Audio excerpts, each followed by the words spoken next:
আমাদের সোনামুড়া থানাতে একটা বলাৎকার দ্বারা মামলা নেওয়া হয়, যেখানে ভিকটিম প্লাস কমপ্লেনেন্ট একটা এলিগেশন দিয়েছেন যে এই বছরই এপ্রিল মাসের 15 তারিখে রাত্র প্রায় 9টার সময় ওনাকে যে সফট ড্রিঙ্ক আছে স্প্রাইটের বোতলে করে নেশাদ্রব্য মিশিয়ে যার এগেনস্ট এলিগেশন দিয়েছে উনি ওনাকে মানে অচৈতন্য অবস্থায় করেছেন এবং এই অচৈতন্যতার সুযোগ নিয়ে ওনার সঙ্গে শারীরিক সম্পর্ক করেছেন এবং এই নিয়ে ওনাকে অনেকবার ভয়ভীতি দেখিয়ে আরো অনেকবার ওনার সঙ্গে শারীরিক সম্পর্ক করেছেন, এরকম এলিগেশন এসেছে।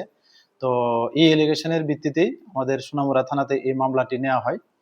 তো এই মামলার তদন্তকালীন সময়ে উনি যে প্রিন্সিপাল অ্যাকিউজড, আমরা ওনাকে গ্রেপ্তার করেছি এবং আগামীকালকে ওনাকে মহামান্য আদালতে প্রেরণ করব সমস্ত আইনি পদ্ধতি মেনে। আর তদন্ত করাকালীন সময়ে আমরা এটাও জানতে পেরেছি যে যিনি ভিকটিম এবং যিনি অ্যাকিউজড, ওনারা দুজনেই মানে একই গ্রামের বাসিন্দা এবং দুজনেই সাবালক এবং দুজনেই বিবাহিত। তো আমরা দেখছি যে এটার পিছনে আরো কোনো কিছু কারণ আছে কিনা। তো যদি এরকম কিছু থাকে বা এটার মধ্যে যদি আরো কেউ ইনভলভেন্সি থাকে, আমরা অবশ্যই ওনাদেরকেও আইনের আওতায় আনবো।